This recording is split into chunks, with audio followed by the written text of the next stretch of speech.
Olá, pessoal, boa noite, tudo bem? Sejam bem-vindos, bem-vindas. Meu nome é Thalita, eu sou psicóloga e hoje eu vou falar sobre quando a ansiedade se torna um transtorno. Então, eu tenho feito as lives na quinta-noite para falar sobre como lidar com a ansiedade, com o medo, trazendo um pouco do conhecimento, da experiência que eu tenho como psicóloga, para ajudar as pessoas que hoje elas estão padecendo desse mal. O Brasil hoje é o país com o maior índice de ansiedade do mundo, né? Então a Organização Mundial de Saúde fez um levantamento e esse índice está aumentando por causa da pandemia. Então eu acho que é muito importante a gente buscar o conhecimento, metodologias, buscar ajuda, buscar compartilhar as nossas experiências e conhecimentos sobre isso para ajudar a trazer mais qualidade de vida, mais saúde mental mesmo para cada um de nós, né, e para os nossos familiares, para as pessoas que estão com a gente. Então, se você se interessar por esse tema, participa, fica até o final, faz os comentários e encaminha também para outras pessoas que você acha que vão gostar desse tema. Bom, então a ansiedade, ela não é um transtorno. A ansiedade, ela é só uma reação. Todos nós temos em algum momento uma reação ansiosa. Então, isso não significa que nós temos um transtorno de ansiedade, tá? Então, assim, a ansiedade ela é uma reação que qualquer ser humano em algum momento vai ter. Por exemplo, em que momento que a gente se sente mais ansiosa? Em que momento você percebe que você sente mais ansiedade? Eu, por exemplo, quando eu vou passar por uma situação nova, diferente, por exemplo, um primeiro dia num trabalho, ou num colégio, num curso, gera uma ansiedade. Ou então uma situação de avaliação. Eu tenho que fazer uma avaliação para tirar a carteira de trânsito, né? Ou então um concurso, um vestibular, porque quando a gente está avaliado, existe algo ali em jogo. Então é muito comum as pessoas sentirem ansiedade, mas isso não quer dizer que a pessoa tem um transtorno de ansiedade e muito menos que ela é ansiosa, né? Então, são situações que despertam na gente uma reação adaptativa. A ansiedade, ela existe porque ela ajuda a gente a se adaptar a algum desafio na nossa vida. Por exemplo, foi um comportamento, uma reação que foi evoluindo ao longo do tempo. Porque a ansiedade ela dispara uma química interna que ajuda o nosso corpo a se preparar para lutar ou para fugir. Então, toda vez que a gente passa por uma situação de ameaça, de risco, de perigo, seja essa situação real ou imaginária, a gente pode ter sintomas de ansiedade, que é uma reação automática para me adaptar àquela situação diferente, seja uma situação de avaliação, ou uma situação nova, ou alguma outra coisa que eu encaro aquilo como uma ameaça, né, um risco. Então, não tem como a gente parar de sentir ansiedade. Ela é um sinal para a gente até se adaptar melhor aos eventos. Então, por exemplo, essa situação da pandemia que a gente está, né, faz mais de um ano e 3 meses, um ano e 5 meses já, estamos na pandemia, né, de Covid-19, e é uma ameaça que é real, tanto da gente transmitir, quanto da gente se contaminar, ou de saber que pessoas que a gente gosta, né, que a gente conhece, estão com essa doença. Então, ela é uma ameaça real, mas também pode ser um pouco imaginária, no sentido assim que a forma como a gente interpreta essa notícia que alguém está com Covid, ou quando a gente vê um jornal, assiste um noticiário que está trazendo notícias sobre Covid, dependendo da forma como eu enxergo, essa ameaça ela pode ser muito mais imaginária do que real. Então, a ansiedade ela é uma reação a uma ameaça. E ela pode ser realmente existente ou não, pode ser da minha cabeça, daquilo que eu acredito que seja. E aí nesse ponto, quanto mais as pessoas elas intensificam na mente delas a ameaça, essa ansiedade ela vai se avolumando, vai crescendo tanto que daí fica muito mais desafiador ela entender foi o emocional dela que intensificou aquela situação, né? Então, um dos maiores desafios hoje, quando alguém tem o Covid, é ela lidar com o significado que ela dá, com a percepção que ela dá para aquela doença. Se ela ficar muito preocupada, se ela acreditar que ela corre o risco de falecer, de não se recuperar, ela precisa ressignificar isso para diminuir essa ameaça. Então, sempre que a gente tem alguma situação de doença ou de um risco, assim, igual a pandemia de Covid, é importante a gente olhar para as nossas crenças e ressignificar essas crenças. Então, procurar assim, encarar aquela situação como um motivo de se desenvolver. Então, como que a gente pode olhar para essa pandemia como uma forma de se desenvolver? Aí a gente não vai ativar mais o modo da ansiedade, mas sim o nosso lado mais sábio, né? A gente vai deixar de querer só lutar ou fugir contra esse vírus, contra a pandemia, e a gente vai conseguir aceitar que está acontecendo, que nós precisamos nos desenvolver para lidar com isso, para aprender alguma coisa, para sair mais forte dessa situação. Faz sentido para vocês? Então, a ansiedade, imagina uma curva, né? Ela é adaptativa, ela vai nessa curva, crescendo até o meio da curva, né? Uma meia circunferência, queria que vocês imaginassem. A ansiedade, ela é adaptativa até certo ponto, ela ajuda a gente a se preparar contra o risco, mas se ela continua, aí ela passa a atrapalhar o nosso funcionamento, aí é quando a curva desce.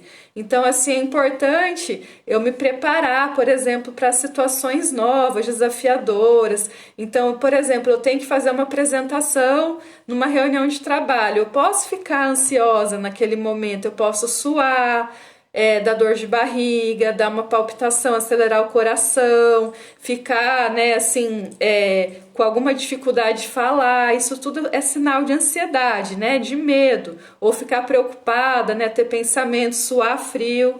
Mas se eu começar a respirar, a ativar a parte sensitiva, que é uma técnica que a gente usa para lidar com a ansiedade, é se conectar com as sensações físicas e não com os pensamentos. Então, se eu conseguir dar ali umas 3 respirações profundas, eu já vou conseguir ativar a área do meu cérebro que é mais desenvolvida, que é o neocórtex, que é a área que vai ser criativo, que vai conseguir expor, que vai conseguir, em vez de só reagir à situação, vai conseguir se expor, né? Fazer a apresentação. Então, se a ansiedade ela for demais, ela passa, em vez de me adaptar, ela passa a me destruir, né? Então, a ansiedade, ela até certo ponto, ela é positiva, depois ela passa a ser negativa. Tem gente, por exemplo, que tem a situação de ansiedade nos relacionamentos. Então, ela pode sentir muita ansiedade de se relacionar com uma certa pessoa, às vezes um chefe, ou um vizinho, uma amiga, um ex-amigo, uma pessoa que teve algum conflito. Então, ela começa a evitar ou a querer sempre discutir. Esse é o modo da ansiedade. Ela sempre vai tentar fugir ou lutar. Mas quando ela resolver encarar esse conflito, esse relacionamento que para ela é conflituoso, ela vai usar um outro modo que ela vai conseguir realizar. Então é dessa forma que a gente consegue perceber. Eu percebo que uma situação me traz ansiedade. Eu tenho que parar de lutar com aquela situação ou fugir e realizar alguma coisa com aquela situação, né? Então, por exemplo, uma pessoa que está sempre quando ela está preocupada com o futuro, com alguma situação, sob estresse, ela vai lá e come demais, exagera. Ela vai, ela está fugindo, ela está se esquivando de uma situação, de um sentimento, né? E ela está intensificando essa ansiedade, ela não está lidando com a questão, ela está simplesmente desviando. Então a ansiedade leva a gente a isso, e por isso que destrói tanto a nossa saúde mental quanto os nossos resultados e relacionamentos. Então tem pessoas que elas são extremamente inteligentes, competentes, só que às vezes para apresentar um trabalho, para levar uma ideia para um grupo, né, para fazer uma apresentação de uma pós, elas não conseguem, porque elas às vezes se cobram tanto, e daí em situações que tem a ver com avaliação, elas podem ter essa dificuldade. Então é possível aprender a lidar com isso de uma outra forma, tá? Então, gente, a ansiedade é uma reação de sobrevivência adaptativa. Então, pensa quando vocês estão ansiosos que a ansiedade é um sinal que você está lutando pela sua vida, né? Só que esse perigo ele pode ser real ou imaginário. E aí que entra a psicologia. A maioria dos nossos perigos não são reais, são imaginários. Então é muito mais forte na nossa mente aquilo que a gente acredita sobre o mundo do que o mundo em si. É muito mais forte na nossa mente as nossas crenças, o significado que a gente dá às experiências do que as experiências em si.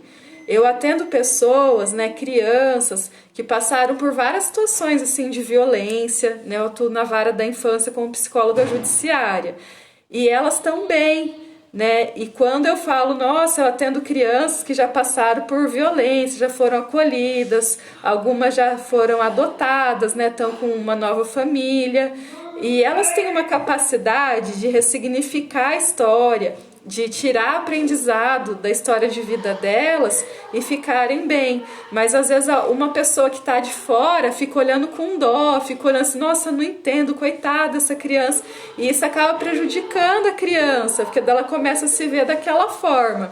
Então nós temos uma capacidade muito grande de resiliência, de se adaptar a situações extremas, né, de conseguir ressignificar traumas, situações de luto, de perdas, né, de desafios. Nós, seres humanos, nós temos uma capacidade inata, né, nós já nascemos com isso, de conseguir dar significado às coisas mais complexas que existem.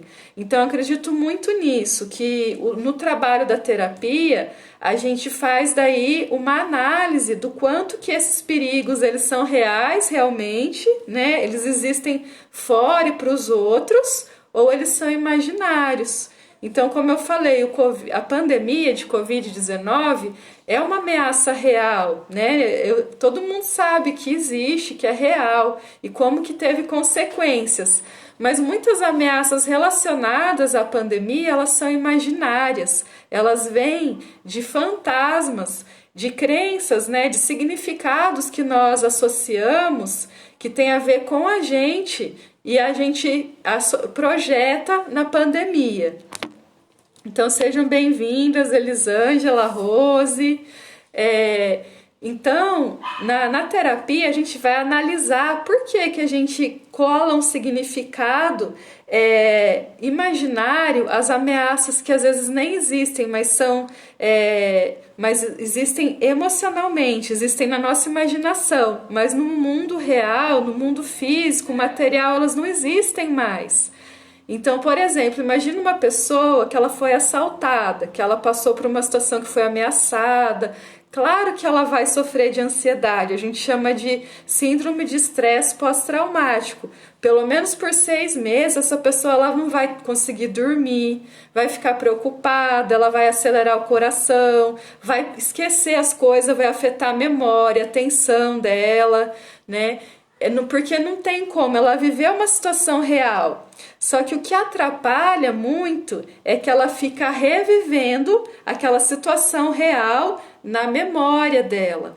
E toda vez que a gente revive uma situação traumática, Por exemplo, uma discussão com o marido, uma discussão com o filho, uma crítica que eu levei do meu chefe, ou então assim um conflito que eu fico revivendo, uma situação de abuso psicológico, abuso sexual, uma situação de humilhação, de rejeição. Eu fico revivendo aquilo, é como se aquilo existisse novamente. Porque no nosso tempo psíquico, nós temos o tempo real, e que é esse do relógio, e o tempo emocional, que é o tempo psíquico. E as memórias, elas não seguem o tempo cronológico, que é o tempo do relógio, sabe? As memórias, elas seguem o tempo psíquico. Então, quando eu fico repetindo uma experiência que me fez mal, por exemplo, eu fico revivendo a separação dos meus pais, quando me agrediram, quando mentiram para mim, quando me traíram, quando ninguém me ajudou, aí eu fico só percebendo assim as coisas ruins que aconteceram comigo. Claro que eu vou ficar ansiosa, e é como se eu vivesse novamente todas aquelas situações no meu imaginário. Então aquela ameaça, ela já passou, aquela coisa ruim já aconteceu, né? Eu já passei por aquilo, só que eu continuo passando, porque eu fico com essas memórias.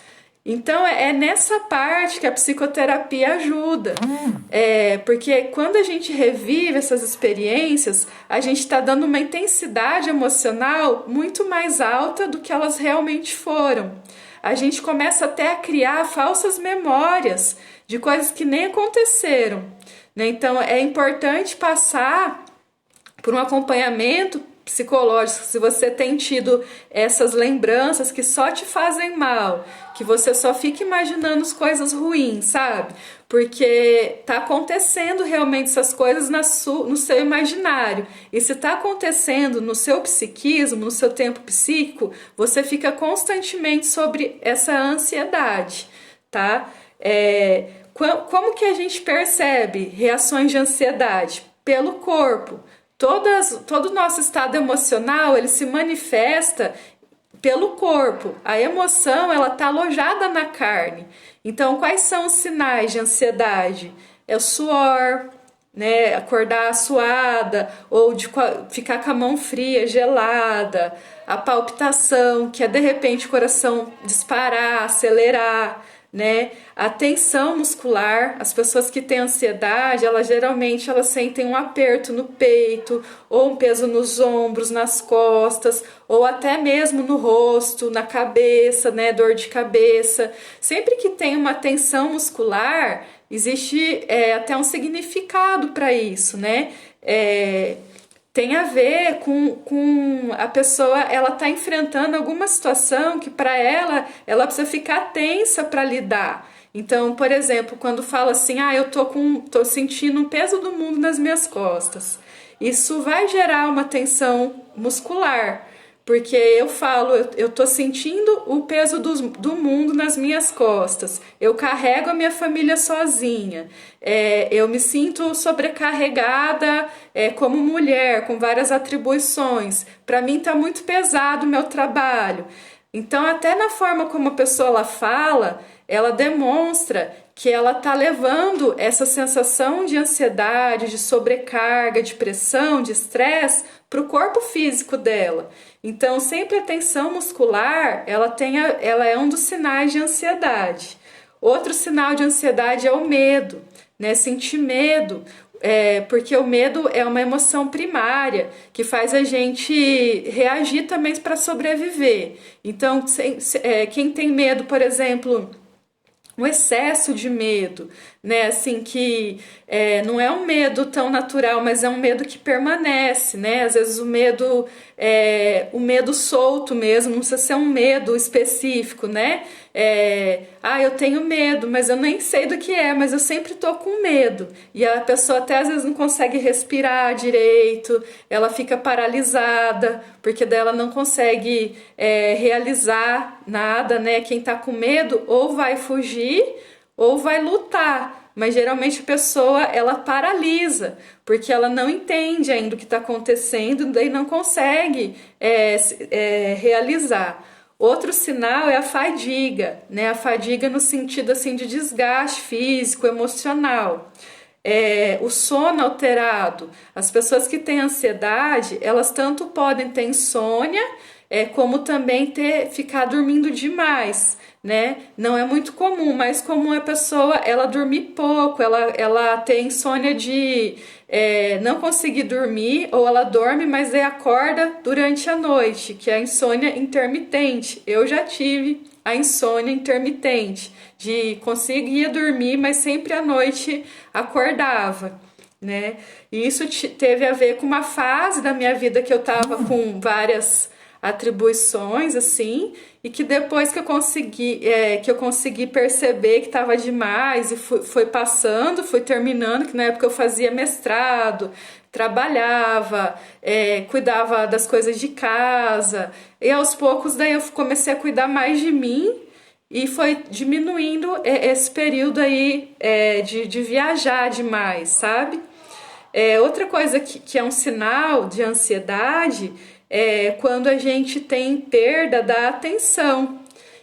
Quem está muito ansioso presta tanta atenção no problema, no risco, na ameaça, seja real ou imaginário, que para de prestar atenção em si mesmo.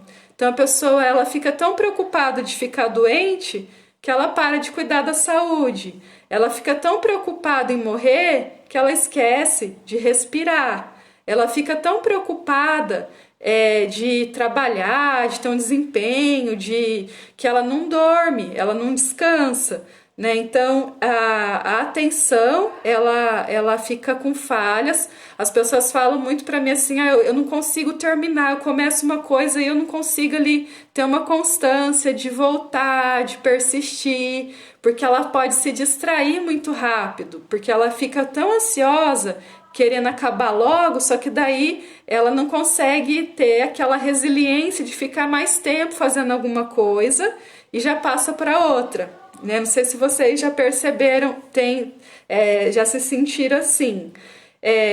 Também acontece a perda da memória. As pessoas começam, quando estão com muita ansiedade, a esquecer algumas coisas. Por quê? Como eu falei para vocês, ela fica tão fixada em preocupações, em pensamentos ruins. Vai acontecer alguma coisa ruim, agora eu vou ficar doente, agora aquela pessoa que eu conheço vai morrer, agora eu vou perder dinheiro, agora... Sempre ela fica pensando numa tragédia, numa coisa ruim que vai acontecer, ela vai para o futuro, né? Ela sai do presente. E aí, claro que ela vai esquecer de coisas básicas, né? Como de pagar uma conta, de fazer alguma coisa em casa e principalmente vai esquecer de se cuidar no presente, porque ela fica acelerada vivendo no futuro, né? Então, o conteúdo, gente, dos pensamentos e dos sentimentos de quem tá com ansiedade sempre tem a ver com coisas negativas, assim, de ficar nervosa com medo. Aqui eu não tô falando aquela ansiedade assim, eu vou fazer uma viagem, tô ansiosa. Porque quando a gente fala assim, é porque é uma coisa nova, mas que vai dar prazer, né? Agora eu tô falando aqui sobre a ansiedade que não que dá prazer, mas que tá fazendo mal, que tá consumindo a gente, né? Então, excesso de preocupação, de nervosismo. Aí essa pessoa ansiosa, ela vai acabar de alguma forma extravasando isso em quem está mais perto. A família, né? Os relacionamentos que ela tem mais perto. Às vezes é com os filhos, né? Então eu atendo, por exemplo, mães, né? Mulheres que elas às vezes extravasam nos filhos, elas querem melhorar o relacionamento com os filhos, porque às vezes no ambiente profissional ou amigos elas não extravasam, mas com os filhos elas acabam estourando, né? Ou então no casamento, ou em algum outro relacionamento, sempre a gente vai extravasar esse nervosismo. Então é normal sentir ansiedade e ter esses sinais. Todo ser humano vai ter ansiedade em algumas situações. Só que quando essa ansiedade ela se torna um transtorno. Vocês já viram o termo funcionamento, existe o que é funcional e o que não é funcional. Então, imagina uma geladeira. A geladeira, para a gente falar que ela está funcionando, ela tem que estar gelando as coisas, né? Ela tem que conservar gelado as coisas que a gente coloca lá dentro.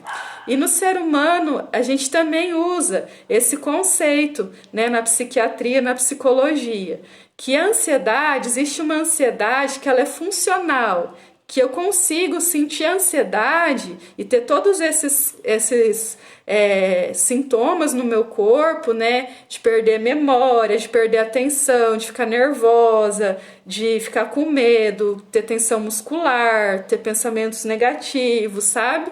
Mas eu consigo manter a minha rotina, eu consigo conviver bem com a minha família, no meu trabalho, na minha saúde, assim, eu me adapto àqueles sintomas. Não é a coisa ideal, mas eu continuo funcionando, eu continuo fazendo a minha rotina, eu continuo sendo útil para a sociedade, tá? Agora, quando a geladeira, você coloca alguma coisa e ela não gela, ela parou de funcionar. E assim também é com a nossa vida emocional. Existe uma ansiedade que ela é disfuncional, que é quando está tão intenso, esses sintomas eles são tão graves, estão muito intensos ou há tanto tempo que a pessoa ela começa a ter um comprometimento nas áreas da vida dela. Então ela começa a deixar, por exemplo, de sair de casa por causa do medo. Ela começa a parar, ela não consegue mais trabalhar.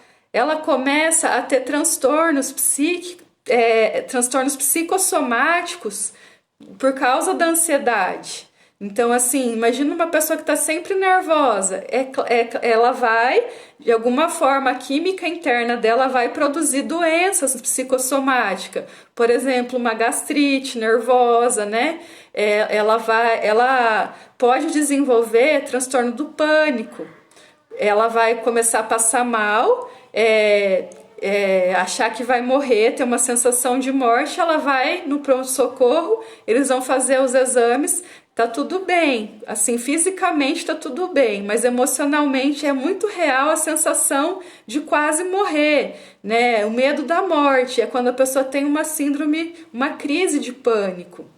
Então, assim, sempre que a ansiedade, ela excede a parte da adaptação e ela começa a interferir nas nossas áreas da vida, fazendo com que a gente não consiga dar conta da nossa rotina, da nossa vida, a gente passa até assim a ser pelos outros, né, pela sociedade, a gente passa até a não ser tão útil, porque daí a gente precisa de cuidado, a gente não consegue mais cuidar, né, da gente mesmo e nem dos outros.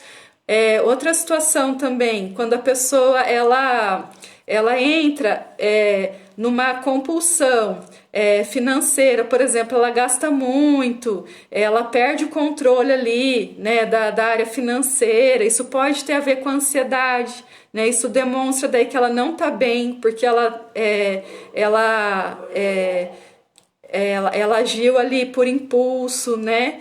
Ou então, assim, quando ela destrói um relacionamento por não se cuidar, porque daí quem que vai conseguir, quem que vai gostar de viver com uma pessoa que está sempre nervosa, pensando nas coisas ruins, que está sempre com medo, que está sempre querendo lutar ou fugir, né? Então, quando começa a acontecer essa disfuncionalidade na vida, na rotina, que a pessoa ela passa a não funcionar mais na média ali do que é esperado socialmente dela. Por exemplo, tem gente que sofre tanto de ansiedade que não consegue dirigir, ou que deixa, por exemplo, de fazer uma avaliação, ou que deixa de se apresentar, né? Vocês viram nas Olimpíadas que teve uma moça, né, da ginástica, eu coloquei no meu Instagram, a Simone Biles, que é americana, que ela deixou de fazer uma prova das Olimpíadas, que ela era a favorita da ginástica artística, porque ela estava muito ansiosa, muita expectativa em cima dela. E ela colocou, né, que ela sentia o peso do mundo nas costas, ela sentia muita falta da família, ela não estava bem e que ela preferia não competir porque ela queria cuidar da saúde mental dela. Ela imaginava que se ela competisse ela poderia se machucar. E como a ginástica artística, a pessoa tem que fazer vários exercícios que exigem equilíbrio, a parte emocional é muito importante. Acho que em todos os esportes, né, a gente tem que ter esse equilíbrio da saúde mental, da área emocional. Então, olha como essa ansiedade, essa expectativa que ela sentiu, essa autocobrança, né, que ela sentiu, acabou afetando o desempenho dela. Então, nesses casos, quando a ansiedade começa a afetar muito a nossa vida, da gente não conseguir mais levar uma vida assim, uma rotina, deixar de sair, deixar de ter novas experiências, sofrer demais para fazer alguma coisa, que às vezes a pessoa está fazendo, por exemplo, ela está conseguindo trabalhar, mas ela paga um preço por isso, ou ela está conseguindo tá num relacionamento, mas ela não tá bem com aquilo, né? Então nesses momentos que a gente percebe que a ansiedade ela tá se tornando um transtorno, né? Um transtorno psíquico. Existe um capítulo do CID-10, que é a Classificação Internacional das Doenças, que é o capítulo F40, que ali mostra todos os transtornos de ansiedade. Né? Então, eu peguei alguns para falar para vocês. O mais comum é o transtorno de ansiedade generalizada, que a sigla é TAG. Né? A TAG é quando essa ansiedade ela é extrema, ao ponto da pessoa ficar pelo menos 3 meses seguidos tendo esses sintomas, né? De medo, de palpitação, de tensão, de falhas na memória, de diminuição da atenção, de alterações no sono, principalmente insônia, fadiga, né? Então é aquela pessoa que ela sempre está em alerta, ela sempre está vigilante, ela fica assim num estado de hipervigilância. E aí isso compromete todo o funcionamento dela, né? Físico, emocional. Então o transtorno de ansiedade generalizada ele é o mais comum. Outros que também são transtornos de ansiedade são a síndrome do pânico, que é quando a pessoa ela começa a ter crises em que ela acha que ela tem uma sensação de morte, ela começa a ter uma taquicardia, aumenta a pressão fica bem alta e quase sempre, né, ela vai parar num pronto-socorro. E aí eles fazem os exames e vê que não é fisiológico, é emocional. Então as crises de pânico, elas nem sempre elas têm um motivo para acontecer específico ali da circunstância do dia. Às vezes de repente a pessoa tem, né? Mas sempre que a gente vai ver, aquilo foi a ponta do iceberg, porque toda a história da pessoa ela já estava vivendo com essas sensações de ansiedade, com esses sintomas de ansiedade. Então, a síndrome do pânico, a crise de pânico, ela é uma forma, assim, da pessoa daí ressignificar o que estava acontecendo antes. Então, assim, eu atendo pessoas que tiveram as crises de pânico e elas demoram muito para procurar ajuda psicológica. Primeiro elas vão no cardiologista, elas vão em vários tipos de médico para descartar tudo que é fisiológico.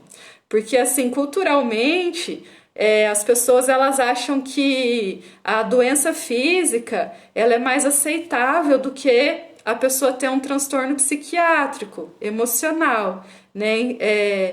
A última coisa que ela vai fazer, às vezes, é procurar um psicólogo, né? Um psiquiatra, porque ela não quer achar que ela pode estar ficando louca, né?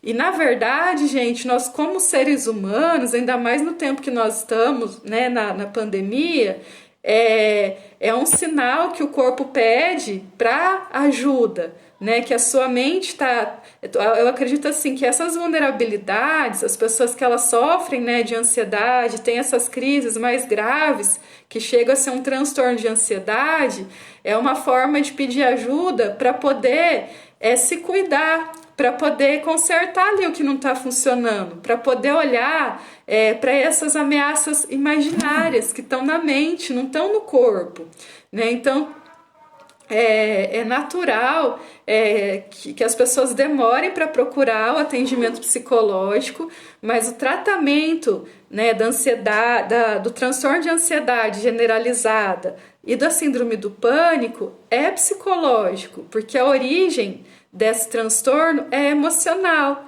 tem a ver com a forma como nós lidamos com as relações, com a nossa própria história, com as pessoas. Então a pessoa ela vai melhorar usando a medicação, vai ajudar a estabilizar. Às vezes ela não consegue dormir, daí começa a tomar uma medicação, consegue dormir, daí aos poucos esse sono que ela recupera vai ajudar ela a se organizar neurologicamente, porque o sono regenera o sistema nervoso central. E ela vai se sentindo bem, porque ela vai conseguindo dormir.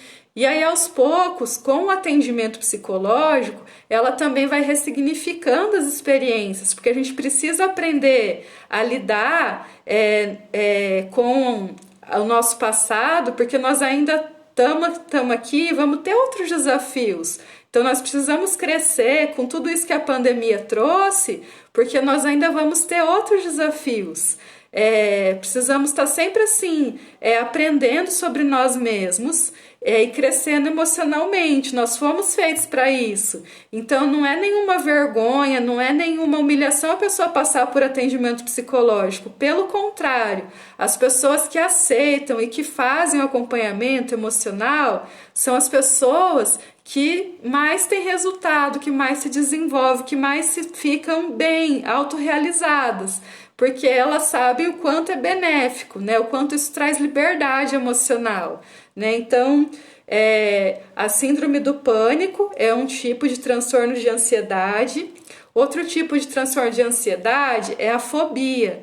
Então, todas as fobias, por exemplo, eu tenho fobia de elevador, ou de lugar fechado, ou de multidão, tem a ver com ansiedade. Então, são situações que a pessoa ela passou, que gerou muita ansiedade naquele contexto.